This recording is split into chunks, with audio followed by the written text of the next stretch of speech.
right, I'm just getting set up real fast here. I think we're up. Okay. So hi friends. My name is Amanda. I am the owner of Gardening Suburbia, this channel that I started about a year and a half ago. This is my first ever live. So hopefully hopefully I got it down. I've never done a live, so I'm a little nervous. Usually my typical setup is I film for a couple of hours and then I get to go through that footage and chop it up and put it together to make something that you guys can watch. This one's going to be a little different. You get to see a little bit more behind the scenes. But today we are going to be starting tomato seeds. So I am a little past 6 weeks, it's a little less than 6 weeks before my last estimated frost. I am in zone 6 here in Ohio, and my estimated first frost, or last frost, my bad, is April 27th, I believe. So it's a little less than 6 weeks away. Last year I started my tomatoes on March 5th. Today is March 16th. So I am starting them a little later than I did last season just because I don't want to have to up pot my tomatoes as often or as many times as I did last year. Last year I had to up pot my tomatoes about 2 times, I think it was, because they just get so big and they need more nutrients. And so you have to kind of give them access to those nutrients. And those nutrients are going to be in the soil. So today I have tons and tons of tomatoes that I need to start because I'm going to be doing some markets. I am going to be doing a plant sale on my website, which I will be launching on April 1st to those who are in the Cincinnati area. And also just tomatoes from my own backyard. So I have, I went through and I made my list of tomatoes. So hopefully I get them all in there. The goal for the markets is to use up tomatoes that weren't necessarily my favorites, but they're still good varieties. That way I can go ahead and refresh my inventory for next year, just because I want to try all of the tomato plants. I have a list on my little bulletin board back here of the tomatoes that I want to go ahead and start or try out. So I have to wait another year because we're starting tomatoes today, but the list is ever growing. So I have all of my tomato packets here. I have my list, tags. I've got my bootstrap farmer trays. These are not necessary for starting tomatoes. You can use anything that you want. And I am just using this to bottom water. You can use anything. So egg trays, you could use old, like my favorite things to reuse are the, what are they? Mushroom containers that you get from the grocery store. They are like a thinner plastic, but they're perfect. So those are great. I today though am using my, I think they're 2.5 inch square pots from Bootstrap Farmer. I got these from my boyfriend's parents for Christmas one year, and I'm super grateful. They are wonderful, and you can reuse them, which is even better. So these are going to be what I'm using. I'm going to use 1 pot per variety. I'm going to be overseeding my tomatoes. If you're only starting 1 or 2 varieties and you only need like a couple plants, you don't necessarily need to overseed them. You could plant 1 seed per pot and just not have to worry about uppotting as much.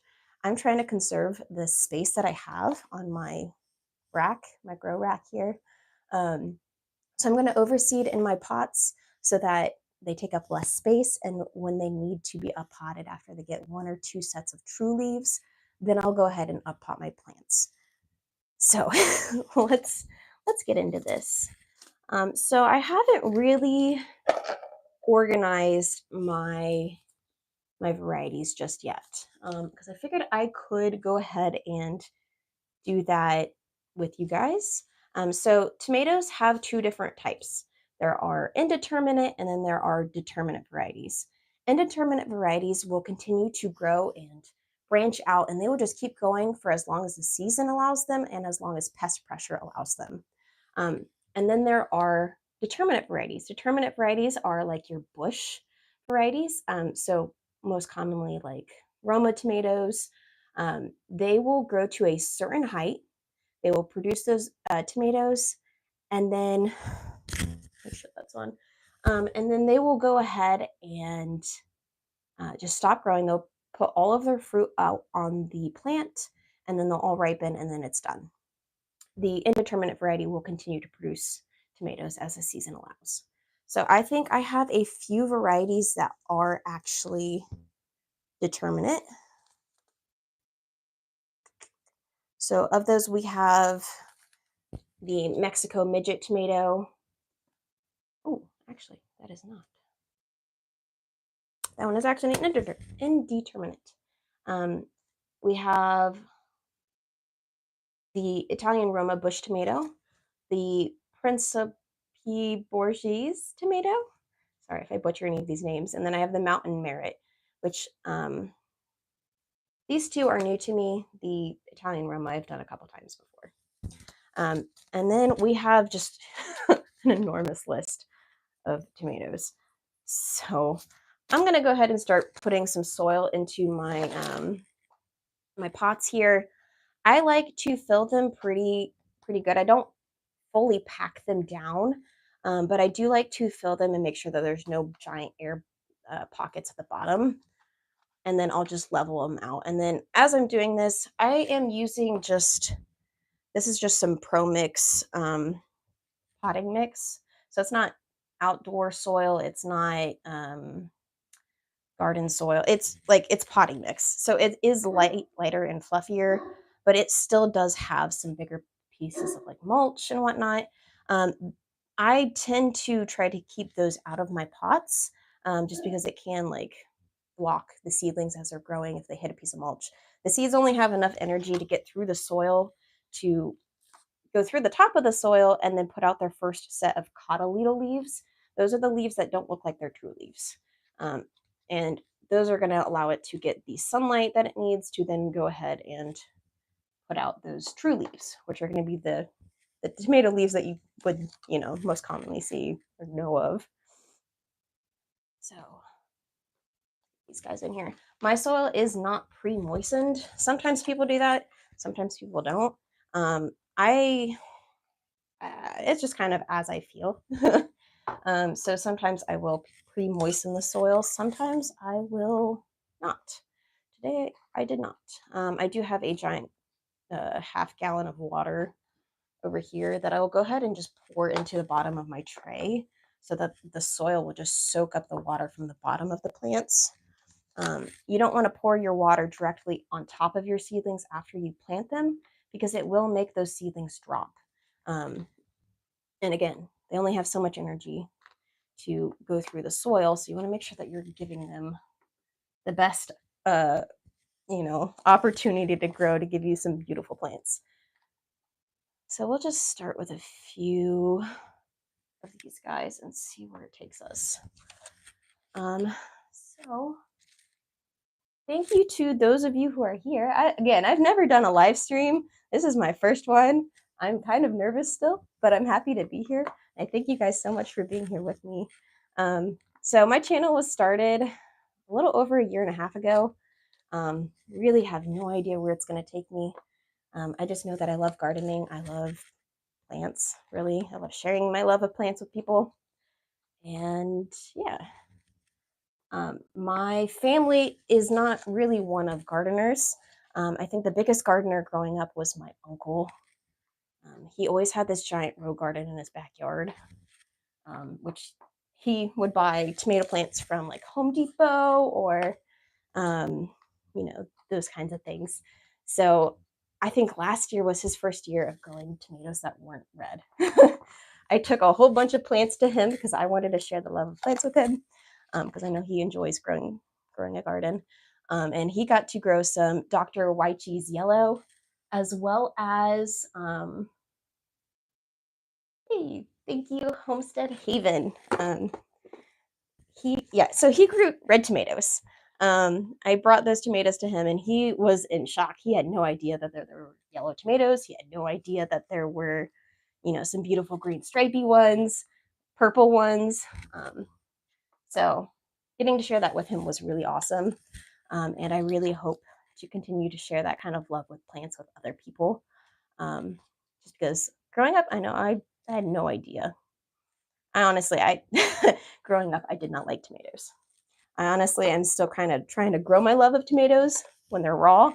Um, my biggest use for tomatoes is like pasta sauce and salsa and that kind of thing. Um, so I do preserve a lot of the tomatoes that I use. Last year I did try fresh off the vine some cherry tomatoes. And I think my favorite variety that I tried was what is it called? The Artisan Tiger Stripes Blush, which is this beautiful like pinkish yellow cherry tomato that's stripy. And it had like this really citrusy flavor, which was really nice, especially since it was fresh off the plant. It was kind of warm. It was delicious. So I am growing a ton more cherry tomato varieties simply because I want to see if I actually like tomatoes. One of my favorite YouTubers here on YouTube is Jess from Roots and Refuge, and she always says store-bought tomatoes taste like disappointment. And I think that was like the biggest thing. I had no idea that tomatoes could taste so good fresh out of the garden.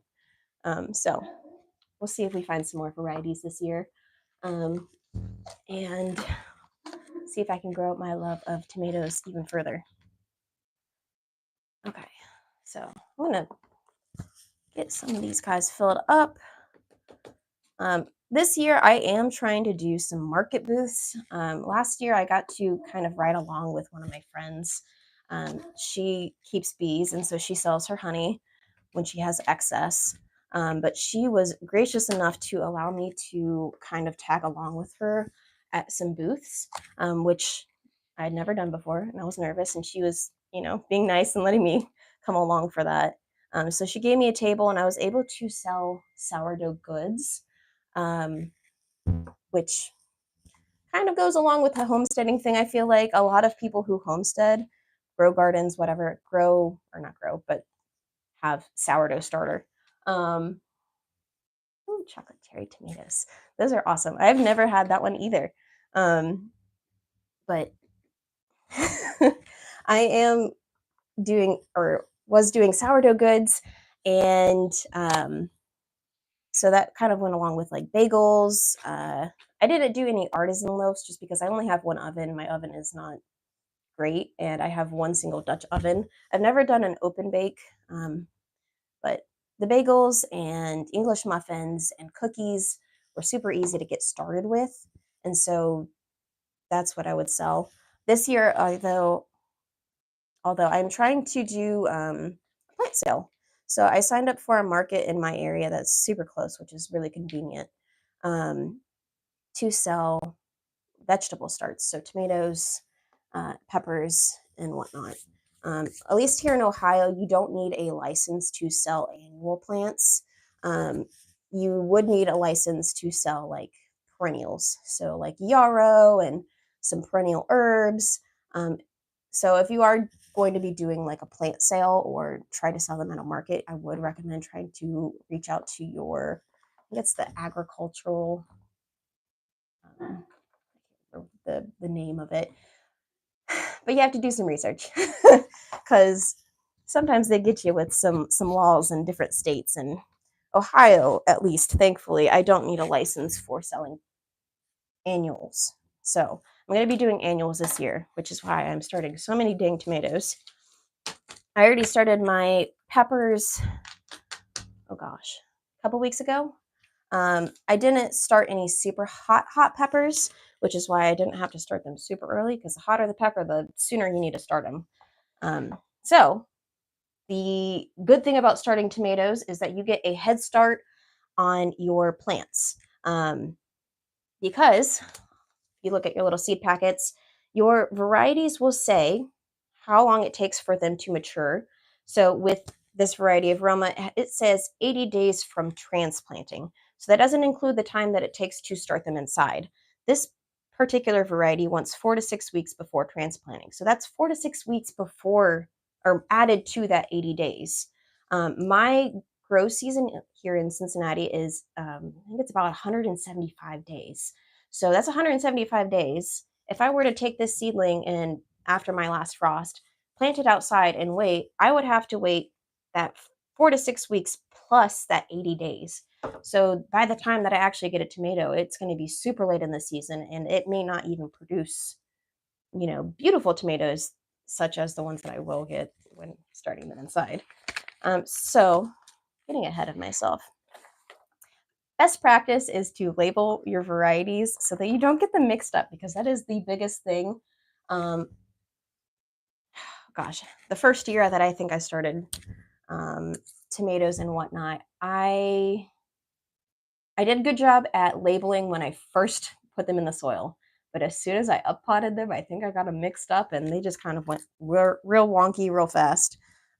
So be sure to label. I'm going to write the variety on the label, and then on the back, I will put the date that I started. Today is March 16th. So I'm going to put 3/16 on the back of these guys, and then just Italian Roma, or I can just even put Roma. No way of getting those guys mixed up.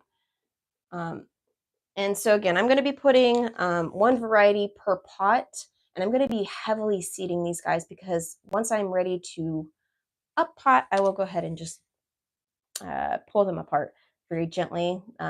They tend to do well with this. I haven't had trouble. I've done this a couple years now. But again, if you're only starting a few varieties or you only need a few plants, I would definitely recommend just starting like 1 or 2 seeds per pot. That way you don't have to up pot them as frequently as I may have to because I'm starting so many. But again, I'm trying to save space. I only have so many shelves that I can put these guys on with my grow lights. This year I added a second row of grow lights. So I'm not really looking to add another because again, I'm trying to budget. I don't have an unlimited budget when it comes to this. I do what I can when I can. So we've got the Roma, the Principe Borghese, which sounds very French. No, it's an Italian. And then we will do the Mountain Merit. These are our determinate varieties. So those are the varieties that are going to only grow to that set height. And then I have a few spots in my garden that I'm going to be putting these guys in. So I have a green stalk. So these are these beautiful like vertical towers. And I honestly, last year, I have 2 leaf versions. Those are the squattier, shorter, shallow pockets that are better for like leafy greens, herbs. And then I have one original, which is a larger planting depth, which is better for those things like brassicas, peppers, tomatoes. So last year I did tomatoes and I did indeterminate tomatoes in that green stalk, and it did not do well. I'll be very, very honest with you guys. So I think that the biggest part of that was that I was not watering it consistently enough, and then I also was not giving it enough nutrients. So those plants only have enough nutrients for the pot that they're put in. So my green stalk, I needed to, I think, get on a regiment for adding nutrients because again, I needed that. Let's see here. So I've got my Roma. I may have put a little too much soil on these guys. So planting depth. Planting depth is going to be twice as deep as they are thick. Now, I get a little confused when it comes to this. So my typical idea of twice as deep as it is thick is like if you were to take these seeds and lay them on a flat surface, you're only going to plant it, especially these tomato seeds, like 1/4 inch. Like you're lightly going to dust these guys with soil. So I've got 3 seeds in there. And I think what I'm going to do, got my list here, is, let's see. These are the Romas. We're just going to go ahead and plant all of these. I probably have about 15 seeds of these. Again, the idea that I have is that I will be selling these at markets. I'll be selling these on my online store for local pickup and delivery.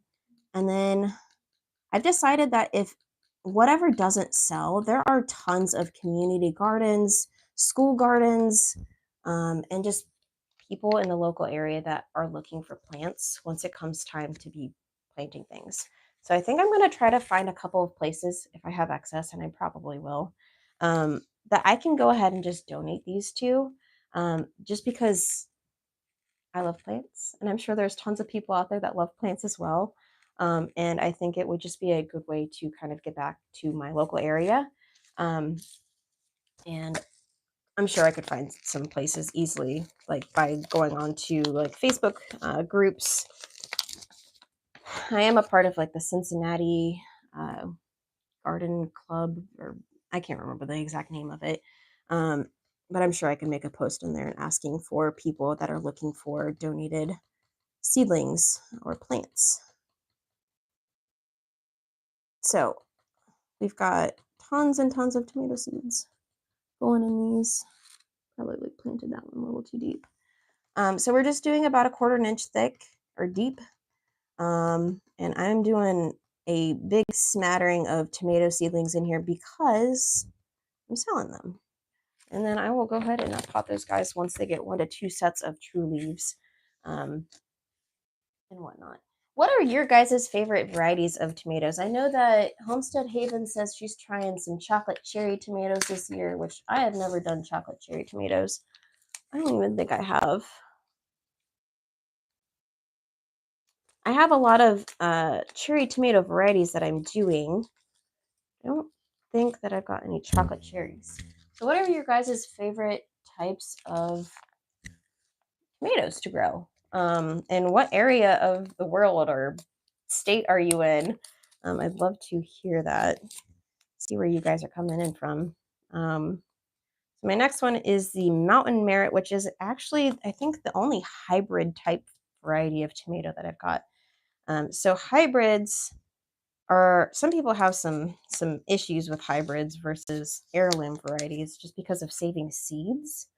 I believe that hybrids, when you go to save seeds, they can kind of cross um, breed with other varieties, and the baby seeds that you collect from those can be different from the mother plant. But if you put like organza bags over them, once they start, like that flower cluster comes up, you can get a true to the variety if you go ahead and save them like that. We got some mountain merits. These are the last of my bush varieties. I'm just going to go ahead and start all of those suckers. Okay. So next varieties we've got here are, we've got the Mexico midget variety.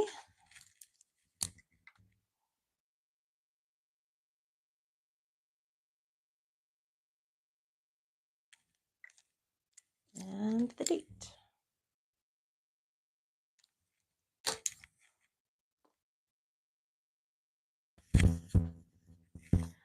So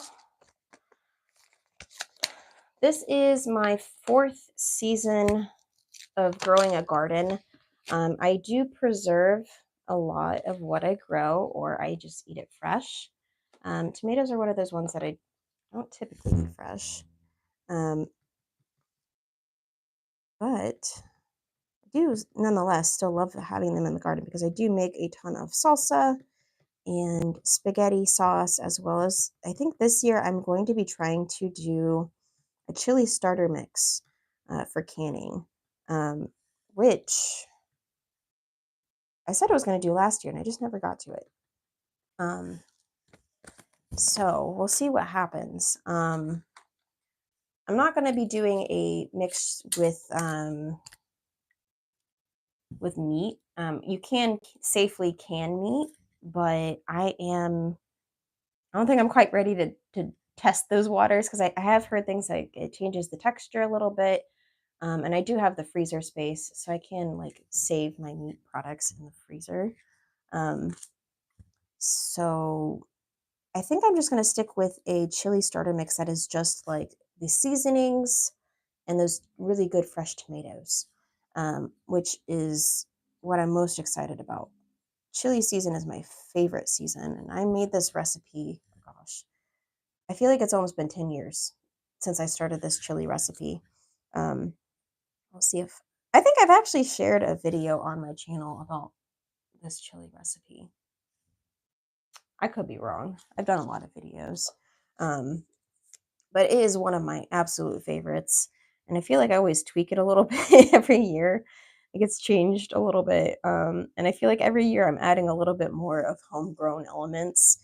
So last year I was able to make a batch with homegrown poblanos, and those were super tasty. And of course, with some homegrown tomatoes, which are always better than the store bought. Um, so um, I'm really hoping to do a chili starter this year. And I think that's going to just boost the flavor of that tenfold with those homegrown tomatoes. Um, Especially if I add in some like one of my favorite varieties is the Paul Robinson.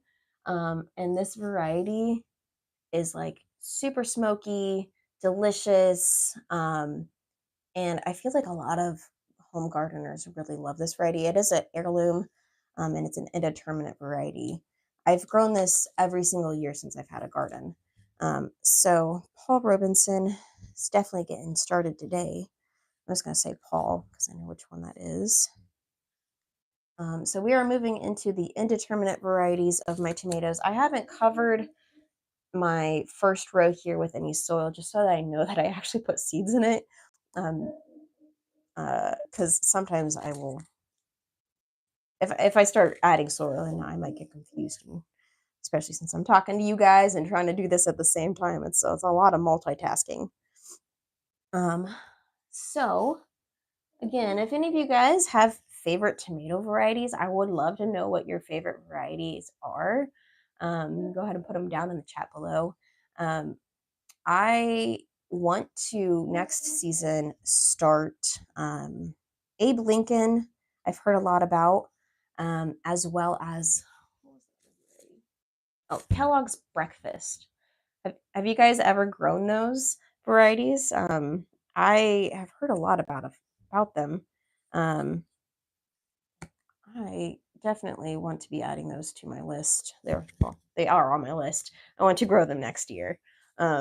My favorite ones I think I've done. Well, I've talked to you guys about the Paul Robinson, and my other favorite is the Dr. Wychees or Witchies, Wychees, Witchies, yellow.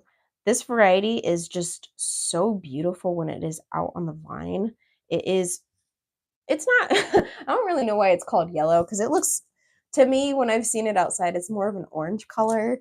Um, Maybe that's just my eyeballs. I don't know. But it is a beautiful giant tomato that has a really thick flesh and not quite as much of the gel, which I think is really great for sauces because it gives you a thicker sauce. Um, but they are super, super delicious. They look phenomenal. They did really well for me last season. Um, Homestead Haven, I don't have any favorites. I'm trying a bunch of new ones to find some good sauce tomatoes. Yeah. So this is my favorite for sauces because it's just so big, so prolific. And I think it gives I for my sauces, I really like to use a diverse number of tomatoes to really give it a more complex flavor. Um, that's me personally. I don't really care what color they are, um, as long as I get a good, delicious sauce. Um, so we got the Dr. Wychees yellow. Trying to think if there was any other varieties. Last year I tried growing the mortgage lifter, which as the name would suggest, the mortgage lifter is going to give you some giant tomatoes. It's going to be a really prolific tomato. I think I just overpacked my tomatoes into my garden last year on one of my beds, which I'm not going to be doing this year. I'm going to give them some space. But this tomato did not produce for me very well, and I think it was just solely because of that. So I'm going to be growing it again this year, giving it better conditions so that it can actually produce some good tomatoes. Because as it states, mortgage lifters should be a good tomato for a lot of tomatoes. Um, so mortgage lifter. Plus, it is a beautiful red tomato, which I honestly I have a few, but I feel like I have more varieties that are purple and yellow and stripy than I do red tomatoes. Um, that guy. Last year, one of my favorite tomatoes to look at. Now, again, I don't really eat tomatoes straight off the vine. I'm going to do more of that this year so I can get more of an idea of how these tomatoes actually taste. 'Cause I'm typically more of a person that eats them from salsas and sauces and that kind of thing than eating fresh. I really enjoyed growing the Black Beauty because it is just so dark in color. Um, it is a deep purple tomato. Um, this is from anthocyanins. So that is the same chemical that is present in like blueberries and blackberries. And once it gets hit with that sun, it produces that dark color. So the more sunlight you have on these plants, on those tomatoes, once they've actually, matured into tomatoes and not just flowers, they start to turn that dark, deep color, which is just extremely beautiful. It's not something that you commonly see when you go into a grocery store, um, which I love. It's also super cool and unique, and that's like the best part about having a garden is that you get to pick the varieties. You get to determine if you want red tomatoes, if you want yellow tomatoes, if you want cherry, and you get to be the deciding factor on what your garden looks like, what you're going to be growing. Definitely recommend growing the things that you will eat because that's going to make it so that you guys want to actually go into the garden and be in the garden and check on it because then because then you get to go ahead and enjoy those fruits and vegetables for yourself, which is, I feel like, one of the main points. Plus, I love being outside and get my hands dirty. I grew up with my grandfather on my dad's side who just loved being outside, being in nature. And we would frequently, I mean, like every time I would go and visit him, we would be going out taking a hike, being outside. He didn't have a garden, but he did enjoy nature. And I feel like that really kind of rubbed off on me. Um, I really, really enjoy being outside and getting to soak up the sun, bring in those good happy hormones from the sunlight, and then just getting my hands dirty, playing around with some plants, and getting to experiment and see how cool it is to actually grow these things. Every single year, I feel like I'll start seeds, and then I just sit there patiently waiting, getting excited, but also kind of nervous because I have no idea if they're going to grow, but they always do. And it's because they're getting the light, they're getting the water, they're getting some, love. I mean, obviously the love's not really doing much, but I feel like it is. And I get some cool plants that otherwise I would not find in the grocery store. You're not going to go into the grocery store and see, unless you're going to like a specialty store, and see, berries, crazy cherry. These things are incredible. I am super excited that I got to grow these this year, or am getting to grow these this year. Um, Adelie, time to start more seeds. A little behind this year. Let's see what happens. Little behind. I mean, come on. You're just getting to see. I can hear my live stream in my boyfriend's room. So getting to start seeds early, like I'm 6 weeks or a little less than 6 weeks before my seed starting time, um, doesn't necessarily mean that you can't start them. Even if you're a little late, it's okay. Because say I started these tomato seeds and I waited another week, another 2 weeks. It's still going to get me a head start. Um, and I know I said planting them outside, you'd have that 80 days plus that 4 to 6 weeks of transplant time. I would still start the seeds. If you're starting seeds outside, I would still start the seeds because the seeds are not going to grow sitting in the packet. They will grow if you put them in the soil, give them the sunlight, give them water. Otherwise, they're just gonna be sitting there chilling. So I would definitely start the seeds. Doesn't matter what time or how much time you have left. Go ahead and start those seeds. Um, Plus, you'll get more experience, and that's what's going to make you a better gardener is getting that experience and just seeing what happens, even if it is a little late.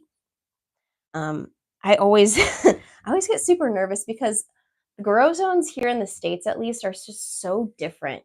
You've got people up in Michigan, and you've got people all the way down in Florida, and those grow zones are just so different. I know my best friend lives in Florida, and I mean, she'll complain about it being cold when it's 60 degrees, and I'm up here in Ohio, and sometimes we get negative degree weather in the winter, and she's got 60-degree winter in the winter. So it's so different. Um, and okay, so I always get nervous when people will start posting pictures and videos and whatnot of their garden when it's still the dead of winter here in Ohio. I'm like, oh my gosh, am I behind? Do I need to like start these things? I don't know. But then I've got to like remind myself, like, it's okay. We only got, this 175 days for the grow season. And yeah, I don't know. It's just, I always get a little nervous when I see all those photos, but gotta take a step back, see where you're at, see what kind of zone you have, um, yeah, just gotta see where you're gonna go. So I've got so many varieties that are new to me this year.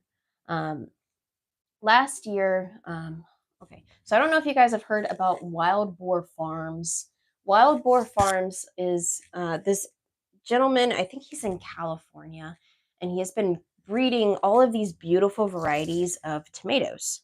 Um, and last year, I tried buying this variety pack from him. I think it got lost in the mail. I don't think it was anything on his part. I think it was just like the mail system. Um, and the package got lost. I was super sad. I had like 10 different varieties that I had never grown before that I was going to get to grow last season and didn't. Um, and one of those ones was, or I think actually I have two of them. No, three. Three of the varieties that I was going to start last year were the Berries Crazy Cherries, which is like a super clustered, tons of tomatoes on a single cluster, um, that a lot of people talk about just because it is so prolific.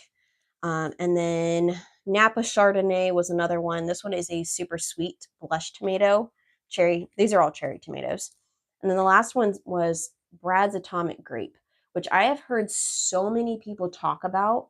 Um, and it's one of those varieties that people have said, like, if you don't like tomatoes and you try this variety, you're definitely going to like this variety. Like, if you hate tomatoes, you're going to love this variety. I'm kind of in that category. Like, I don't hate tomatoes, but it's not like my favorite thing to eat. So I'm super excited about getting to actually try this variety, because otherwise, well, I got it from Baker's Creek. I was sad that I didn't get to try it last year. I'm excited that I get to try it this year. Um, which one was I on? Which one did I not put on there? Got this ones. So super excited to be trying those guys this year.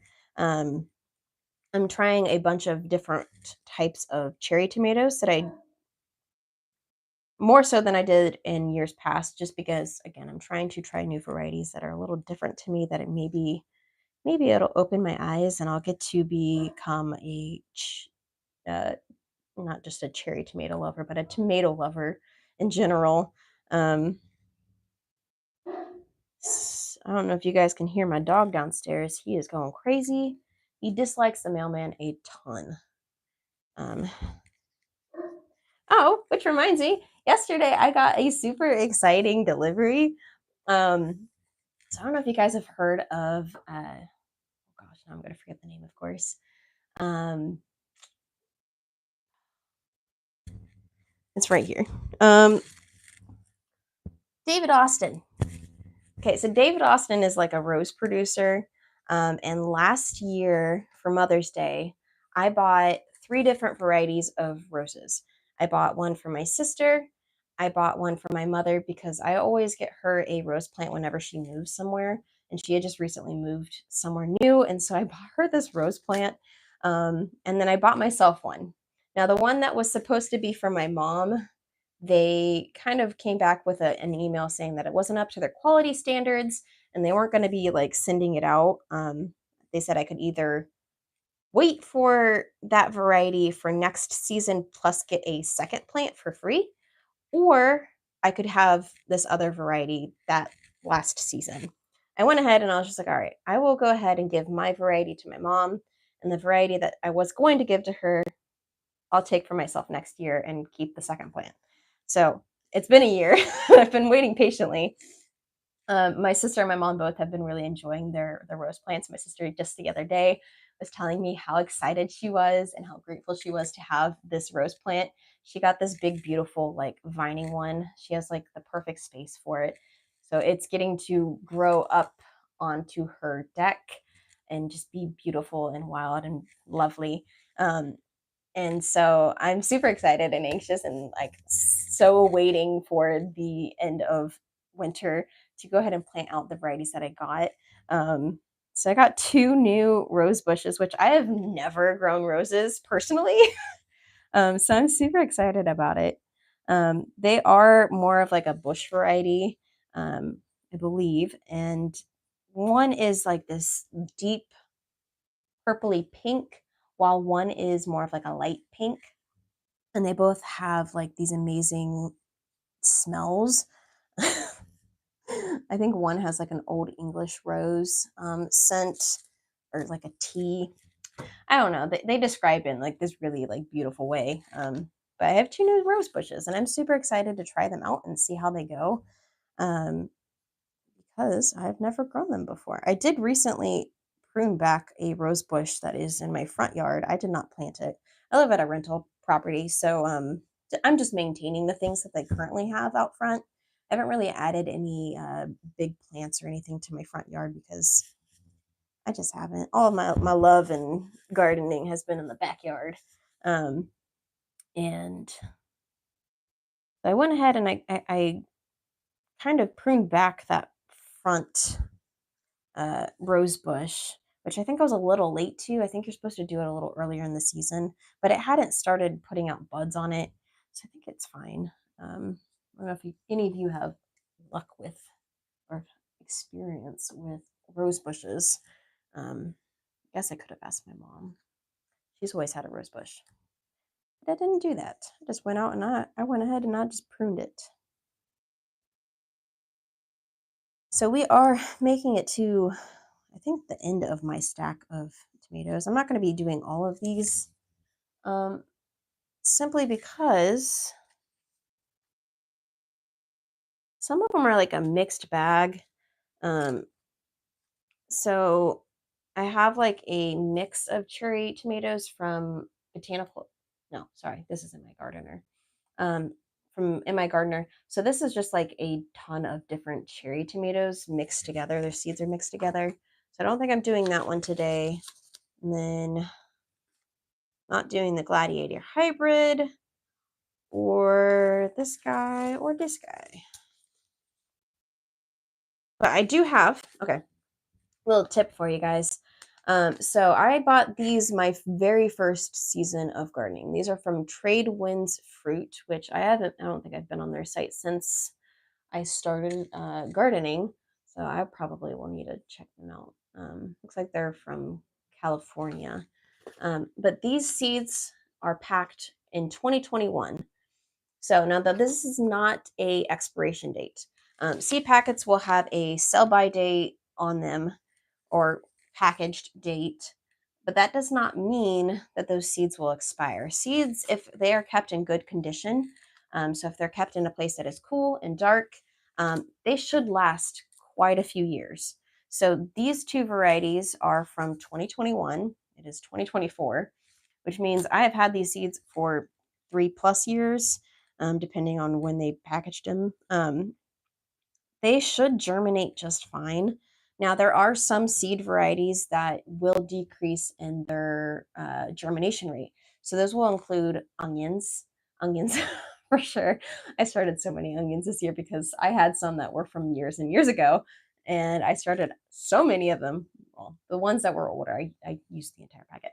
But point being, germination rate of onions decreases significantly. I'm pretty sure carrots are on that list. Um, I can't think of any others. I'm sure there are others, but the two big ones that I can think of are the onions and the carrots. Those have their germination rate decreases by the year. So it's pretty significant. Tomatoes, on the other hand, there have been varieties that they have found that are decades old and they will still germinate, which is super cool. So I am trying to use up my inventory slowly so that I can go ahead and then go and purchase other cool varieties that I've never used or tried. Um, but again, that date on there does not mean that you need to throw away your seeds. Even if you are, or even if you have onion seeds from 2020, why not at least try to grow them? If you throw them in the trash can, they're not going to grow. You put them in some soil, they might grow. I don't know, maybe. No harm in trying. Um, so I've got 10 fingers of Naples, which is a this is another determinate variety. Um, this is more of like a Roma type variety. Um, it's one of the ones that I grew my very first time gardening. Because before I lived in this house, I lived in a small, I want to say condo. It was an apartment. It was a very small apartment in the city, well, very close to the city. Um, and I had zero grow space. I had some windowsills that I put. What did I grow? I think I grew some like itty bitty varieties of roses. I grew daisies, I think, all on the windowsill. Nothing very exciting. So when my boyfriend and I were looking for a place, I knew that I needed a space with a backyard because I wanted to grow a garden. I wanted to I just wanted to be outside in my garden. So we got super lucky in finding the place that we are currently at, especially with just how crazy housing prices are. I'd love to find a place um, of my own that I could actually own, but that's gonna have to wait because got to get some other things under control first. Um, but the goal, the goal would be to have land, to have chickens. I really I can't wait to have chickens. My sister has chickens and I love them so much. They're so cool.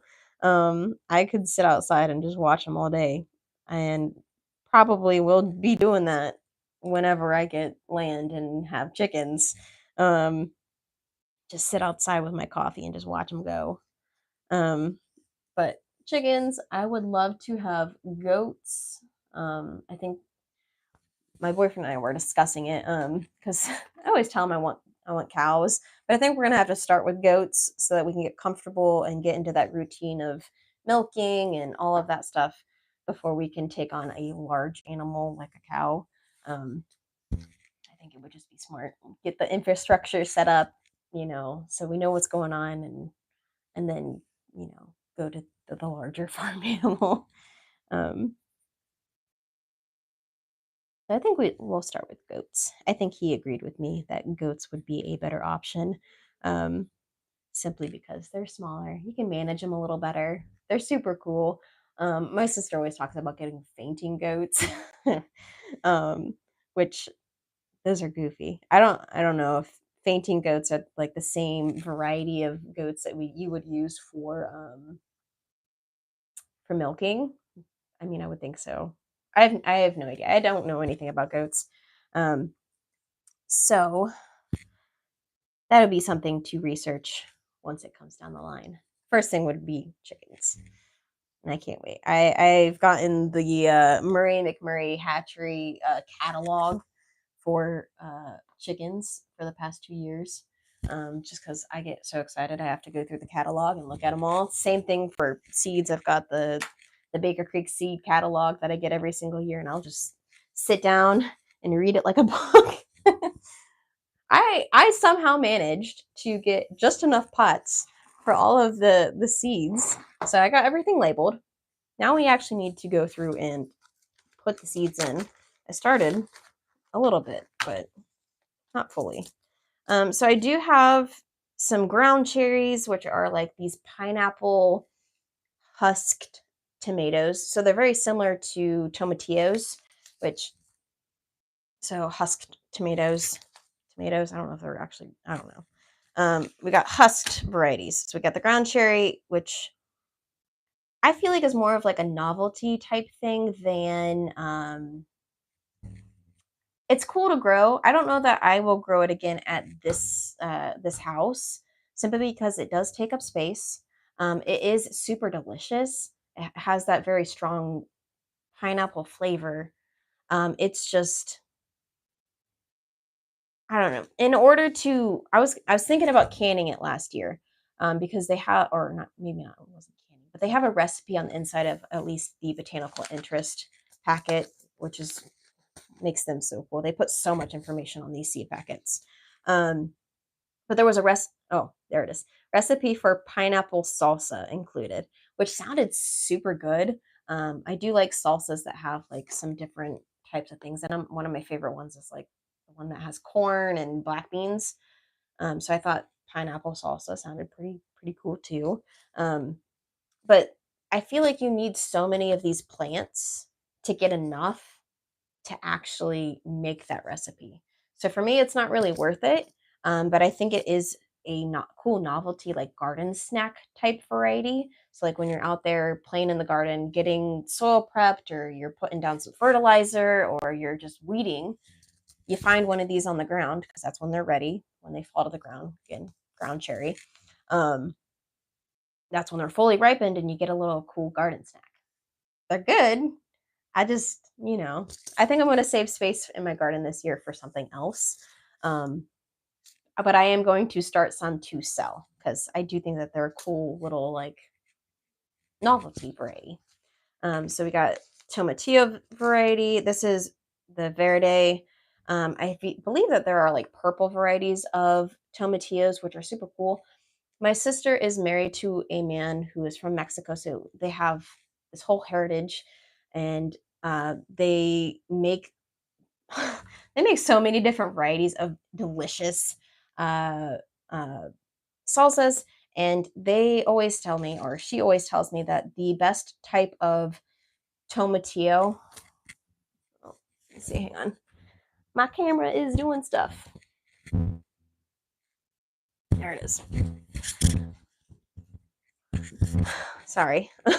The best type of tomatillo to use are the smaller varieties rather than the larger ones. So she said that she thought that these ones looked really good, especially for salsa. So I'm gonna make more of these. I do have, I still have a gallon baggie of these in my freezer. Obviously, fresh salsa from the garden is better than freezer salsa. Um, but I needed to preserve it, put it away. So I'm going to be doing more of these. I think I'm going to only do 2 plants in my garden. You do need 2 because they will pollinate each other, rather than just having 1 plant. You do need 2 tomatillo plants at least to get fruit. So I'm going to be doing some of these for myself as well as for selling. Got 10 Fingers of Naples, Boxcar Willie, which I believe I did not have very good success with that the first year. Another one I didn't really have success with, but I've heard a lot of really good things about, was Thorburns Terracotta. This is a really giant beefsteak variety. Looks like 1893 by James Thorburn of New York. Um, so I've heard a lot of really good things about this tomato. I just did not have luck with it. And I started this one put this one into my original green stock. Sorry if I just made that loud. That I put into my green stock. it is an indeterminate variety, so it just keeps on growing and growing and growing if you don't prune it. And I think I didn't give it the best chances when I put it in there. So I think I may put this one in one of my in-ground beds. I have about or 5 or 6 8-foot beds in my backyard. Some are in ground, some are in fabric pots, um, big like in above ground pots. And so I'm going to try to do that in ground versus putting them in the green stock. We'll see how good that goes. And then we've got the mushroom basket, which is a beautiful fluted variety. Has lots of bunch of folds and stuff, which is super cool. And then we have tons of cherry tomato varieties, or at least tons of cherry tomato varieties for me because I don't really do a ton of cherry tomatoes typically. We've got the black strawberry. This is a 1 ounce fruit. It's marbled blue, scarlet, and gold, which sounds super cool. This one's an indeterminate variety. I tend to go towards the more colorful varieties when I do when I do tomatoes. So we got the Brad's Atomic Grape, which I was telling you guys about earlier, that has a really phenomenal flavor, and that everyone who doesn't like tomatoes said that this variety will make you like tomatoes, or at least like that variety of tomato. Then we've got the Napa Chardonnay. And this one again, this one says it's the best tasting variety, but maybe all seed packets say that. Um, and then we've got Berry's Crazy Cherry, the one that is overloaded with fruit on the single cluster of tomatoes. Queen of the Night, which is a beautiful dark purpley red variety. The Black Beauty, super dark, filled with anthocyanins to give it that deep dark color. We got the Mortgage Lifter, Dr. White Cheese Yellow, which is one of my favorites.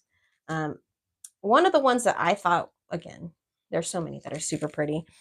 Last year, this one was a beautiful tomato. It's a vintage wine. It is variegated, not variegated, it's stripy. It's a beautiful stripy tomato. It is kind of a beefsteak variety. It's a 1980s heirloom, and it's just super cool. We got the Paul Robinson, which is a beautiful rustic, smoky flavored tomato. Costoloto Genovese. This one is an Italian heirloom. And it again, it has those beautiful ridges and folds, and it's delicious. And then some Amish paste tomatoes, which make delicious paste for tomato paste or to thicken up some salsa or whatever. So now that I've got them all ordered, I am just gonna be popping overseeding these guys with my seeds. This one I probably have about 10 seeds in. Oops. I'm gonna try not to put different varieties in different cups. So I'm just kind of spacing these as evenly as I possibly can. I will be overseeding these guys, and then once they get 1 to 2 sets of true leaves, I will then take them and up pot them because these guys, you can mess with the roots a little bit. I mean, I will be delicate once I go through and up pot and separate them out, but I don't need to be like, I'm not going to manhandle them, but I'm also going to be kind of ginger with them, you know. So overseeding, and then I will just go ahead and dust some soil on top of these to be about 1/4 of an inch in depth, and then I will put a humidity dome on these until they germinate. It's going to keep the moisture in. It's going to make it so that they don't dry out, because that is the biggest issue or risk with seed starting, is that you don't want your soil to dry out on the top because then it could potentially kill those seedlings. My water, or not my water, but my soil is not pre-moistened. I am going to put water in the bottom of this tray so that the soil will just soak up that water from the bottom and give these seedlings some nice, give them a nice watering without having those seeds soak to the bottom, because I don't want that. this year, I don't know how many of you have heard of Just from Roots and Refuge, but she's one of my favorite YouTubers here on YouTube. She was talking about seed saving, and last year I had the intentions of saving this one variety, and I actually still have the seed packet on my wall. It just has no seeds in it. It's the giant crimson. I literally only got 5 seeds in that packet, and my intention was to save the seeds from it because I wanted to grow it again. It was a variety that had been lost. No one knew about it for a couple decades, and like I said, seeds don't go bad as long as they're in good condition.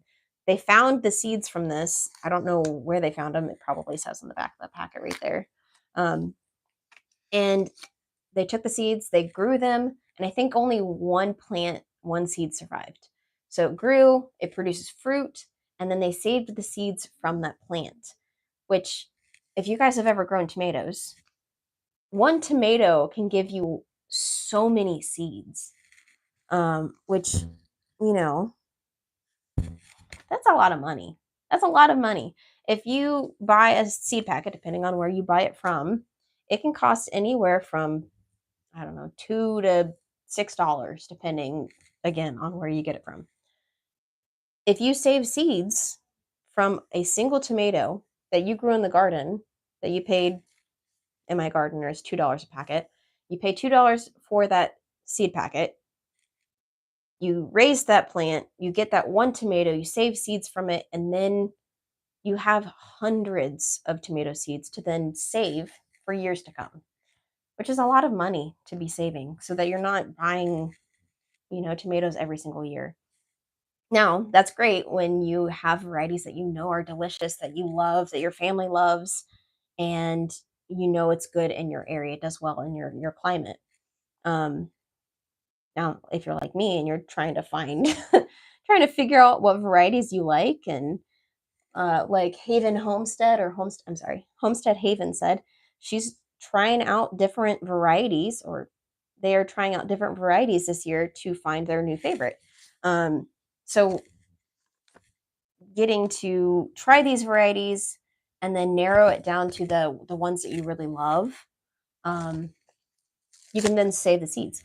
But as I was saying, Jess from Roots and Refuge was talking about saving seeds because I don't know how many of you are in the States, but if you're in the States, they just recently said something about allowing genetically modified seeds to be sold to consumers, which wasn't true last year. Last year, you couldn't find genetically modified seeds for sale because they only sell to big farms, and that was it. I just put seeds somewhere else than they're supposed to go.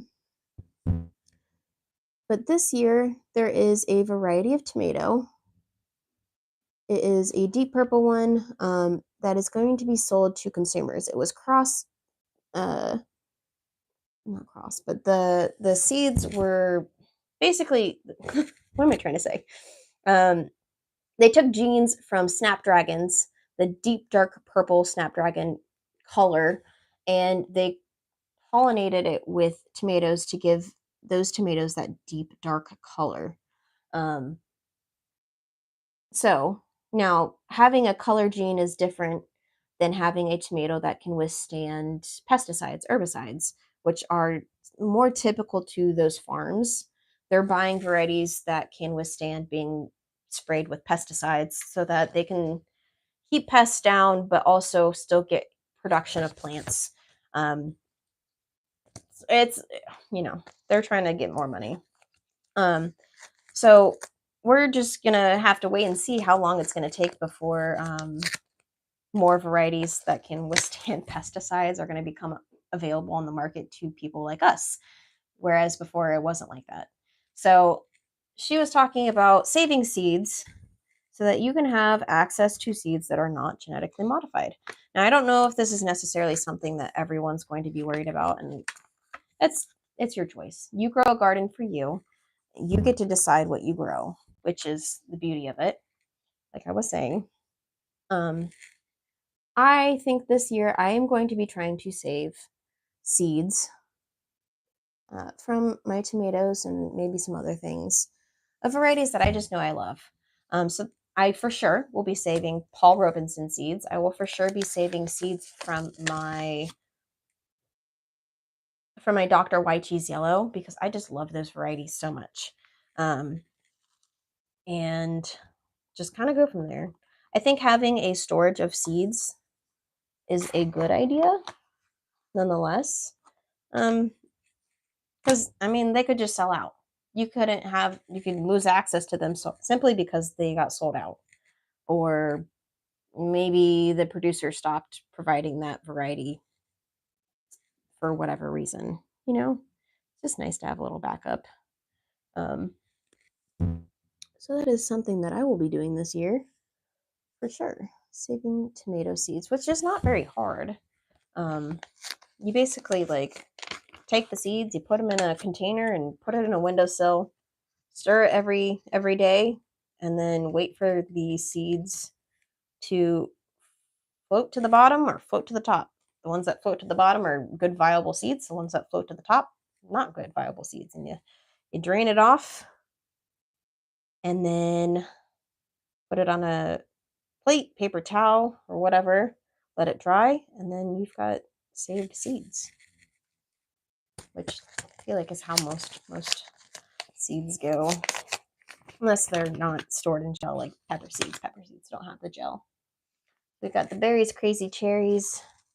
Again, I'm just starting a whole bunch of these, and I will be separating them out to sell once they start growing a little bigger. So overseeding and then separating them out.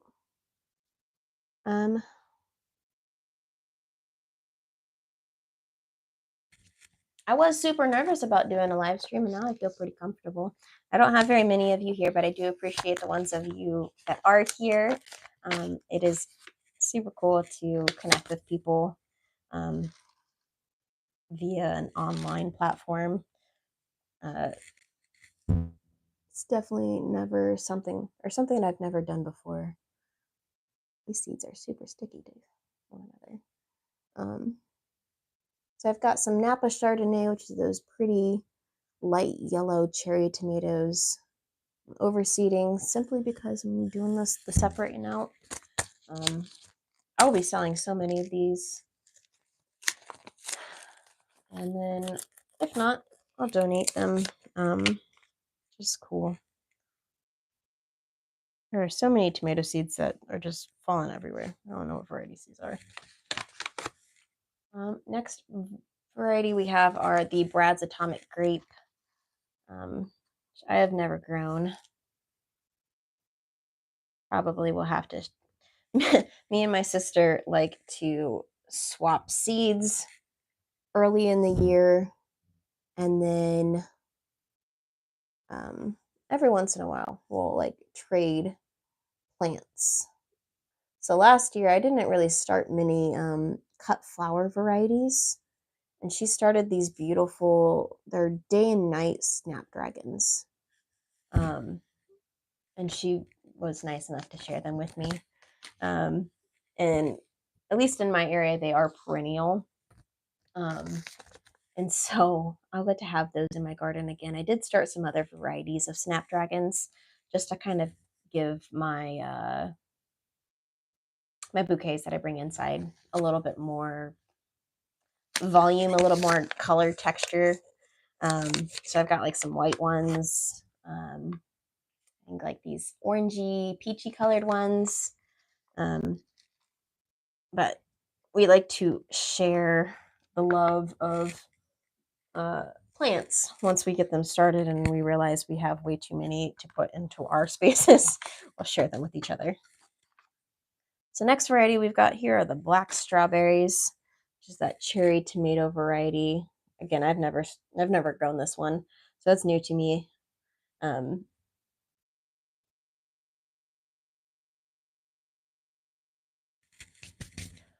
then we've got the beautiful mushroom basket, giant fluted variety.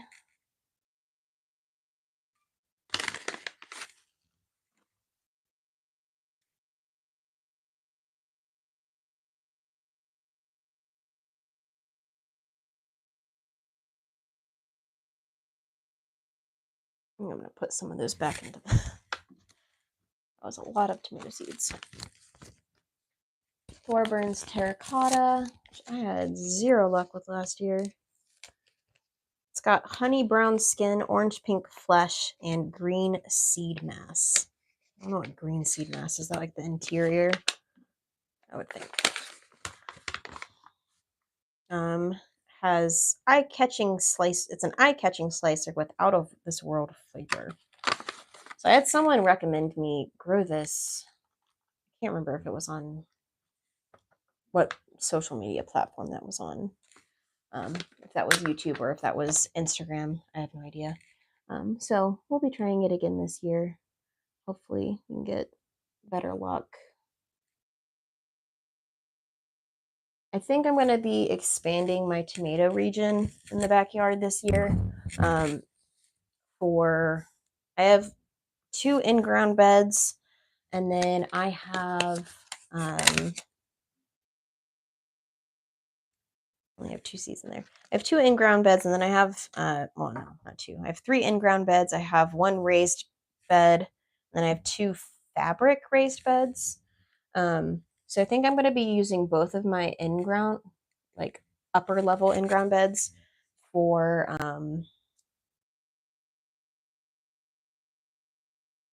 this is what I get for talking and writing. I've got two labels for Boxcar Willie. Okay, that's fine.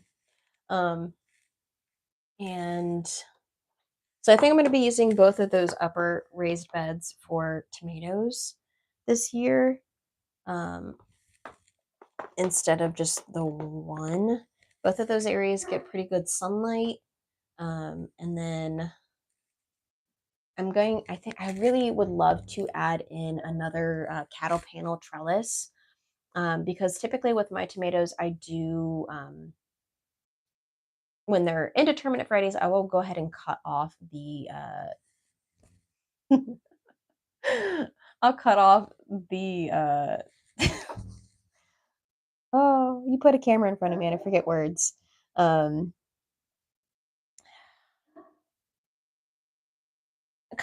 make it into a 2-liter plant. Instead of it having multiple branching plant or stems, I will just cut off the parts of the plant that try to grow into more branches. The suckers. I'll cut off the suckers. There it is. So I use a cattle panel trellis to vertically trellis my tomatoes, and that gives them more airflow by cutting off the suckers. Last year, I think I pruned them just a little too much, so I may experiment some with some of my plants.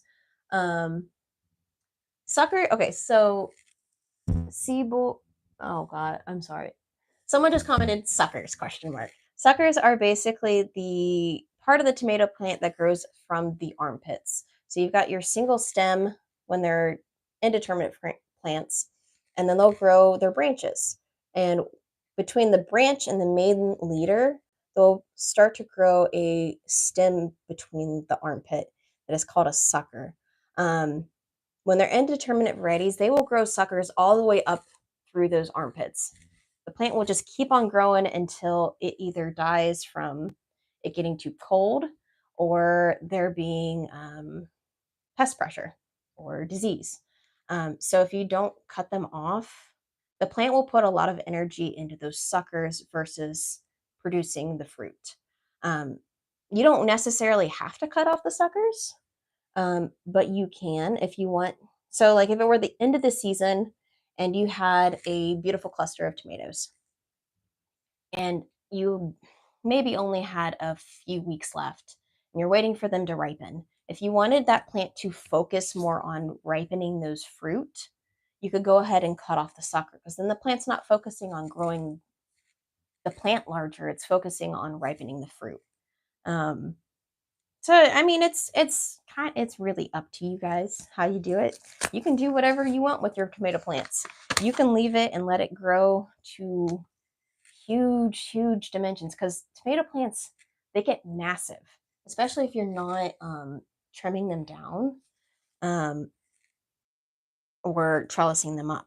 I like to trellis them up so that they get the airflow, and that I can kind of have more control on what clusters I want to grow.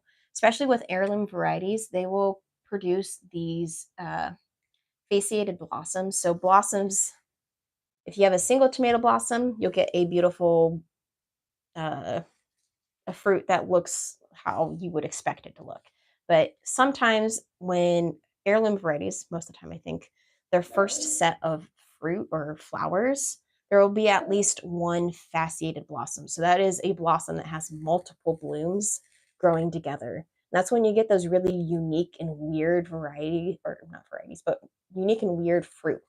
They'll be lumpy and big and have lots of folds, and they'll ripen differently because they'll have multiple fruit stuck together.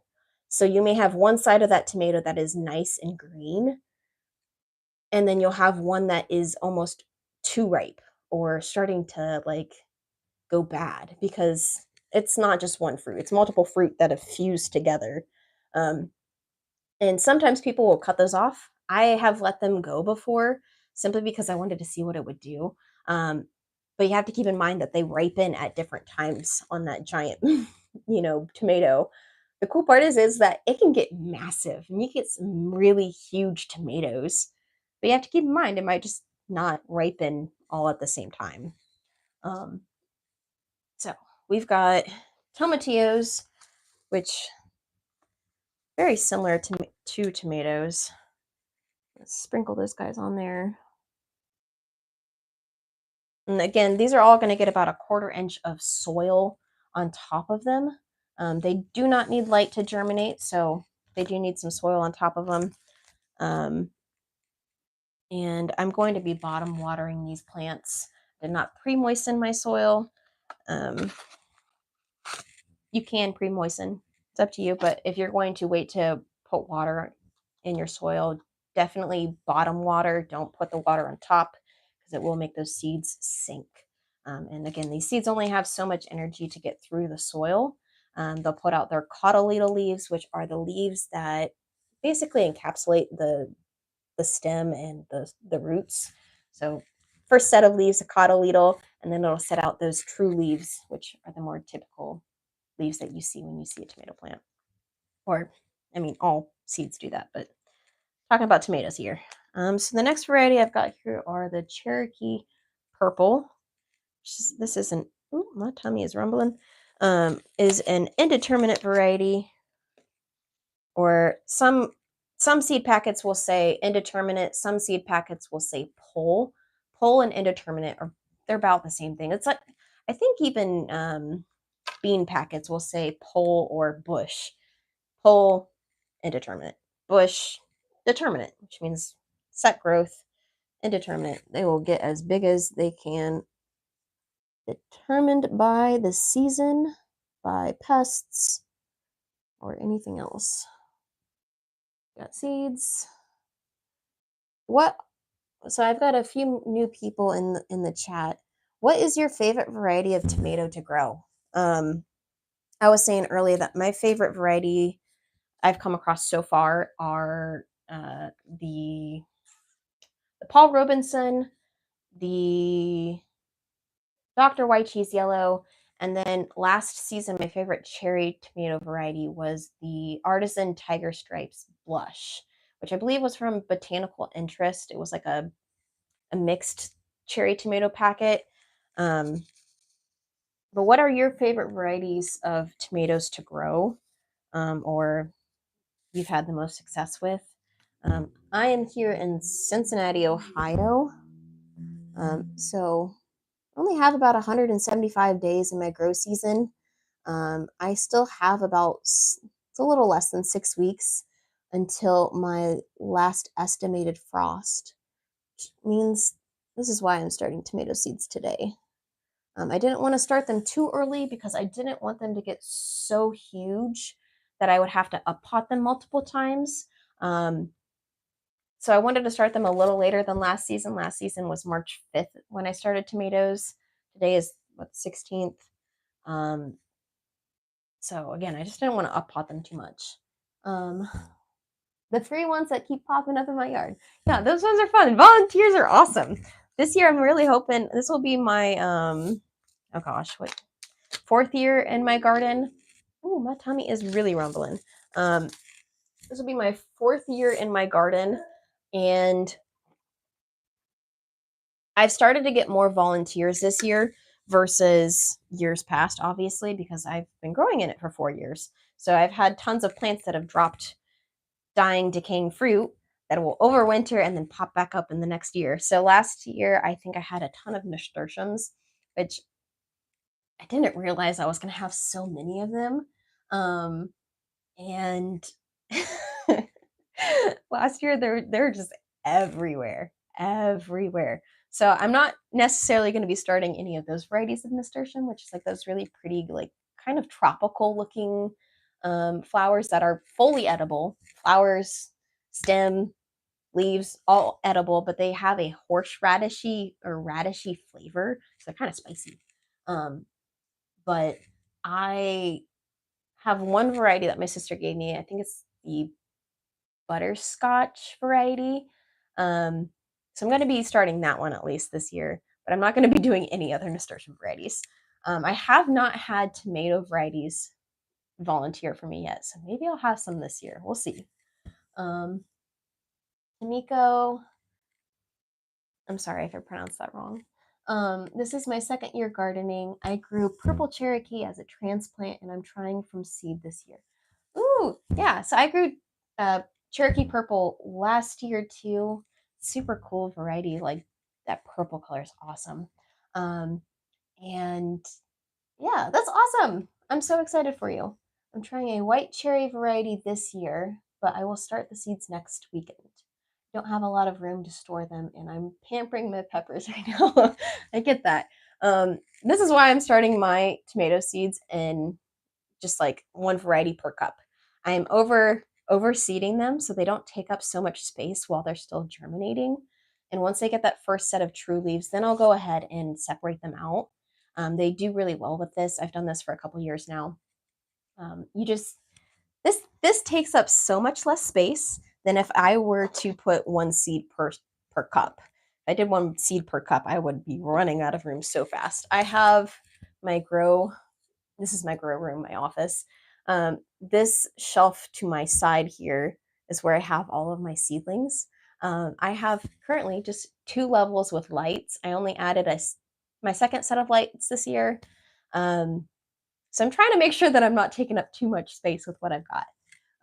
So I'm super excited for you. I hope that your garden season goes well. Cherokee Purple is a very cool variety to have in the garden. I love the deep, cool colored tomatoes. I don't typically do a whole ton of red. I do have a couple, but a lot of them I feel like are either like stripy or purple or yellow or something. So this is one variety I did save seeds from last year, was the Artisan Tiger Stripes Blush, which was one of my favorite cherry tomato varieties. It has a very citrusy flavor. I'm not a huge tomato lover, but this was the one of varieties that I did really like. So I did save seeds from it. But the goal this year is to really save quite a few seeds from quite a few different varieties.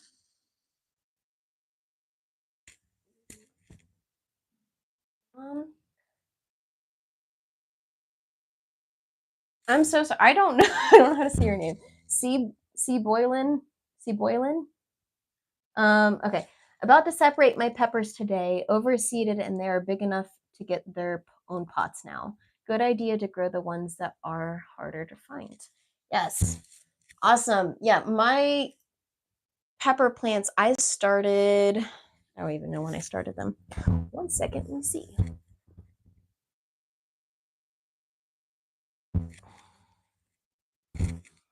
February 25th. That is when I started all of my pepper plants.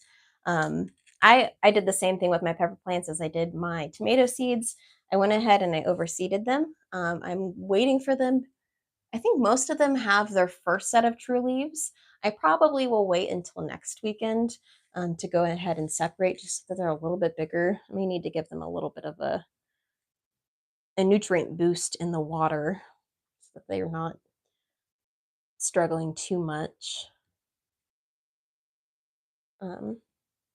Yeah. This is my 4th year of growing.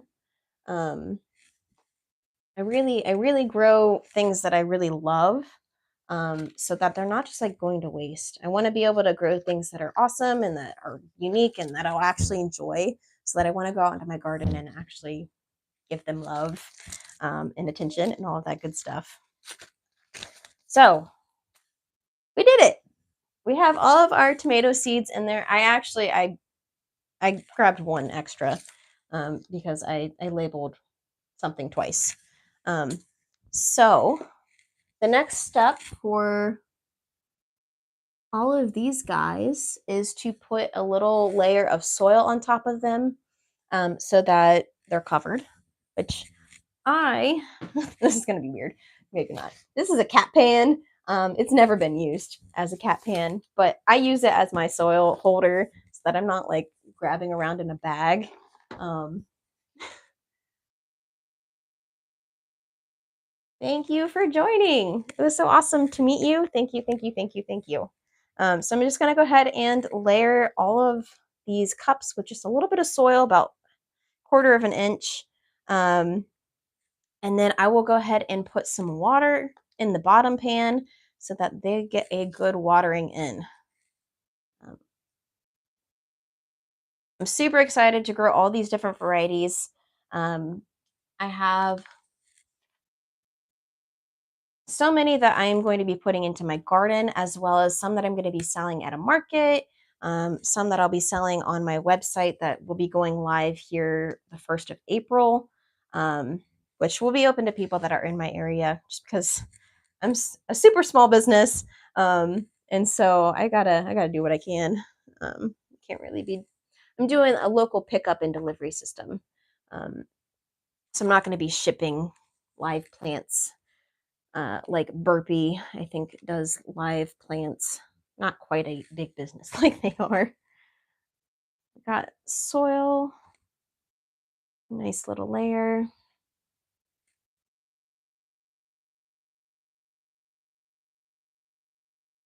And then we'll just add in that water. And so again, I'm gonna put a humidity dome on these guys. If you guys don't have like a certified humidity dome, don't worry about it. Plastic wrap works perfectly fine.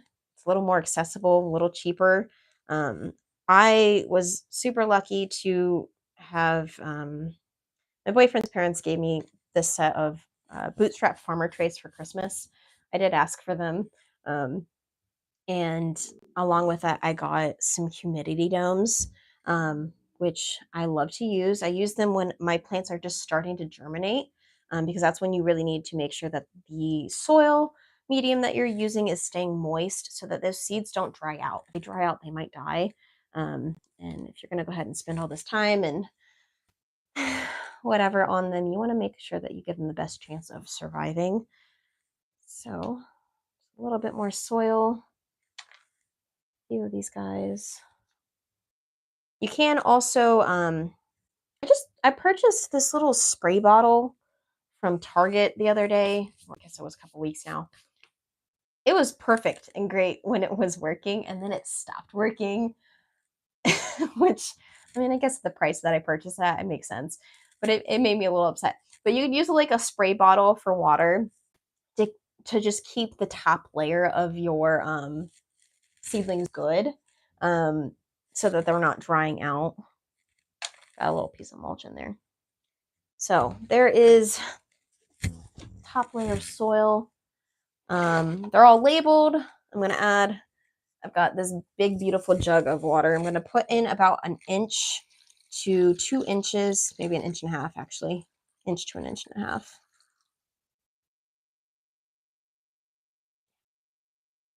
of water in the bottom of this tray.